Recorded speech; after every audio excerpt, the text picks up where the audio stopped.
નમસ્કાર દોસ્તો, એટલો સમય વીતી ગયો. આજે હું થોડા સમય પહેલાં જ 25 યર એટલે કે 25 વર્ષ પૂર્ણ કર્યા મારા જીવનના. મેં આ સમયગાળા દરમિયાન ઘણું શીખવા મળ્યું,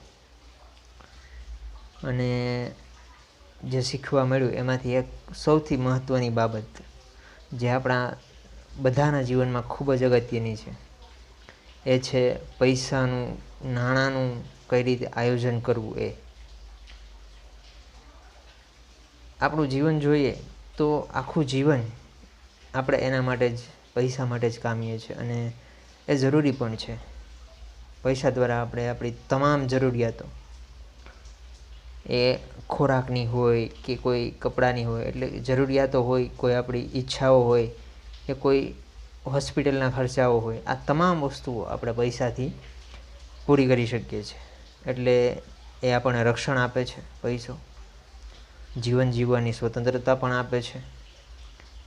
એટલે મને લાગ્યું કે આ પૈસો કઈ રીતે કામ કરે છે, અને નાણાંનું મેનેજમેન્ટ કઈ રીતે આપણા જીવનમાં એક પરિવર્તન લાવી શકે, એ થોડુંક મેં શીખવાનો પ્રયત્ન કર્યો, એ જાણવાનો પ્રયત્ન કર્યો. યુટ્યુબમાંથી, ઓનલાઈન ઘણા જે એડવાઇઝરો છે, નાણાંના નિષ્ણાંતો છે મેનેજમેન્ટના, એમના પાસેથી શીખવાનો પ્રયત્ન કર્યો. 1-2 બુકો વાંચી નાણાંના સંચાલન વિશે. તો એ તમામમાંથી શીખવા મળ્યું. એ બાબત થોડી શેર કરવા માગું છું તમારી જોડે.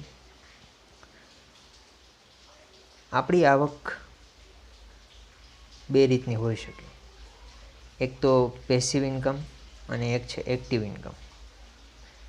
એક્ટિવ ઇન્કમ એ છે જે આપણે કોઈ પણ કામ કરીએ એના બદલામાં મળે છે. જો એ કામ આપણે ન કરીએ તો એ આવક મળતી બંધ થઈ જાય. જેમ કે હું કંઈ જોબ કરું છું, જો જોબ પર જાઓ 30 દિવસ, તો મહિનાના અંતે મને એક પગાર મળે છે. જો ન જાઓ તો એ પગાર મળતો બંધ થઈ જાય. આ થઈ આપણી એક્ટિવ ઇન્કમ. પેસિવ ઇન્કમ એ એવી ઇન્કમ છે, એ સક્રિય ઇન્કમ છે, આવક છે, જે તમે કામે જાઓ કે ન જાઓ, એકવાર તમારો સમય, એકવાર તમારી મહેનત એમાં આપ્યા પછી એ તમને પૈસા અપાવતી રહે છે. એ આવક છે. તો આ ઇન્કમના 2 પ્રકાર છે. આશા કરું છું આ તમને સમજાણું હશે. બીજી વાત એક બચત વિશે કરવા માગું છું. આપણે જોઈએ તો પ્રાચીન સમયથી બચતનો ખ્યાલ આપણા પૂર્વજોએ વિકસાવ્યો. એક સારી સિસ્ટમ કહી શકાય કે ભાઈ, જીવનની અનિશ્ચિત ઘટનાઓ આપણી સાથે જોડે બને, જેમ કે કોઈ બીમારી આપણને થાય, કોઈ પણ અનિશ્ચિત ઘટનાઓ બની જાય, બાળકોના ભવિષ્ય માટે બચત એ ખૂબ જરૂરી છે, જેનાથી આપણે એ કોઈ પણ સમસ્યા અથવા કોઈ પણ પરિસ્થિતિને સામનો કરી શકીએ. તો આ એક બહુ જ સરસ એક ખ્યાલ કહી શકાય, એક સિસ્ટમ કહી શકાય. પણ આજના સમયમાં બચત જ ખાલી જરૂરી નથી, એ પણ સમજવું જરૂરી છે.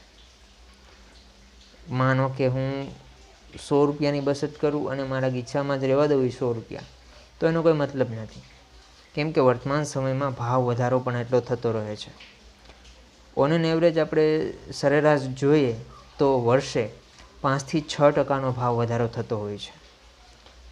5-6%. એનો મતલબ એવો થાય કે જો મારી પાસે 100 રૂપિયા હોય આ વર્ષમાં, તો આવનારા વર્ષમાં એની વેલ્યુ 106 રૂપિયા થઈ જાય છે. એટલે કે એની કિંમત 106 રૂપિયા થઈ જાય છે. પણ જો એ હું ગીસામાં ને ગીસામાં પડ્યા રહેવા દઉં તો એની વેલ્યુ મતલબમાં કે 100 રૂપિયા ઘટી જાય છે. જે 100 રૂપિયા વેલ્યુ હતી એના 6 રૂપિયા ઘટી જાય છે. એક ઉદાહરણ લઈએ, સમજાશે. માનો કે ચા મેં લીધી, આ વર્ષમાં ચાની કિંમત 100 રૂપિયા છે. આવનારા વર્ષમાં ચાની કિંમત 105 રૂપિયા થાય છે. તો મારી પાસે તો બચતના 100 રૂપિયા હતા, તો 100 રૂપિયાની મેં એ ચા લીધી આ વર્ષે, અને આવનારા વર્ષે એ ચા 105ની થઈ. એનો મતલબ એવો થયો કે મારા પૈસાની વેલ્યુ, મારા 100 રૂપિયાની વેલ્યુ 5 રૂપિયા ઘટી ગઈ. જો આ વેલ્યુ ઘટે નહીં, એ પણ જરૂરી છે. એટલા માટે વર્તમાન સમયમાં માત્ર બચત જ જરૂરી નથી, પણ બચતની સાથે સાથે એ બચતને યોગ્ય જગ્યાએ રોકાણ કરવું પણ જરૂરી છે, જે પેસિવ ઇન્કમનો, સક્રિય ઇન્કમનો એક ભાગ બની શકે. એના માટેના આપણે સ્ત્રોત જોઈએ કે ભાઈ સક્રિય આવક કઈ રીતે મેળવી શકાય, કે આપણો પૈસો આપણને પૈસો કમાતો ઓટોમેટિક પૈસા અપાવતો રહે. આ એક લાંબા ગાળાની પ્રોસેસ છે, આ 1-2 દિવસની પ્રોસેસ નથી, એટલે સંયમ પણ એટલો જરૂરી છે. જેમ કે હું કોઈ ગોલ્ડમાં રોકાણ કરું, સોનું ખરીદી લઉં, ફિઝિકલ સોનું ખરીદી લઉં. આજના સમયમાં ડિજિટલ ગોલ્ડ પણ મળે છે, તો એ ખરીદી લઉં. બેટર છે કે હું કોઈ ઘરેણું ખરીદું એની કરતાં આ બેટર છે કે હું કોઈ ડિજિટલ ગોલ્ડ ખરીદી લઉં, કારણ કે એના ઉપર જે ઘડામણનો ખર્ચ છે વગેરે ખર્ચ છે એ લાગુ પડતો નથી, જે ઘણું સારું કહી શકાય. બીજું છે કે હું એફડીમાં રોકાણ કરું, જે એક સારો ઓપ્શન ન કહી શકાય વર્તમાન સમયમાં, પણ બચતને આપણે યોગ્ય રીતે સાચવવા માટે એફડી કરી શકીએ.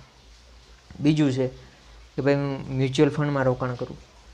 મ્યુચ્યુઅલ ફંડમાં રોકાણ પણ ખૂબ સરળ છે આજના સમયમાં.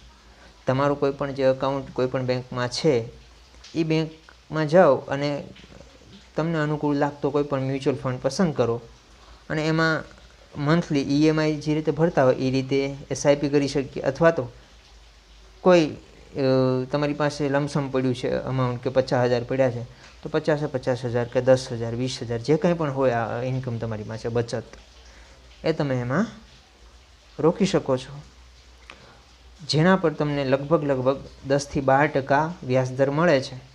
જે એફડીનો 7થી 7.5% હોય છે વ્યાજદર, એના કરતાં સારું રિટર્ન મળે છે આપણે એને, તો એ પણ એક સારો ઓપ્શન કહી શકાય. એ ઉપરાંત તમને જો સ્ટોક માર્કેટનું નોલેજ હોય તો એ પણ કરી શકાય, કોઈ પણ કંપનીના શેર લઈ શકાય,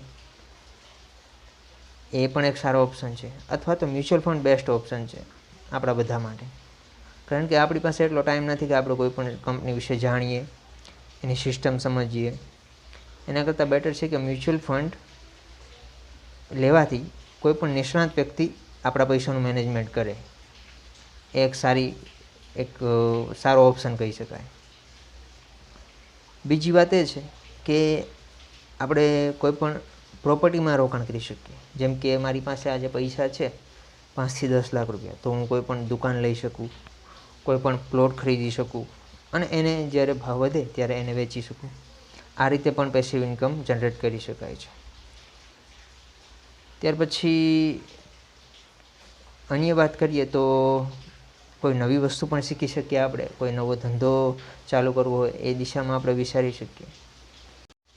તો આ બધા પેસિવ ઇન્કમના સોર્સ છે, જેના થકી આપણે આપણા પૈસાને ઘટતો અટકાવી શકીએ અને સારામાં સારું આયોજન કરી અને આપણે નાણાં કઈ રીતે વધતા રહે સમયની સાથે, એનું મૂલ્ય ઘટી ન જાય એ પણ જરૂરી છે.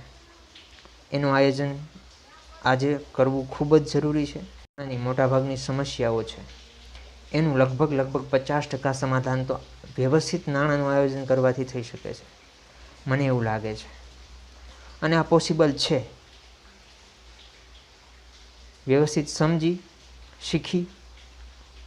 નો ડાઉટ કે ભાઈ આ એક લાંબી પ્રક્રિયા છે, પણ જરૂરી છે આવનારા સમય માટે. આવનારી સમસ્યાઓનો માં આપણને નાણાંનું જો વ્યવસ્થિત મેનેજમેન્ટ આપણે કરીશું તો એ આપણા માટે ઉપયોગી છે. બસ આજ એટલું જ કહેવું હતું.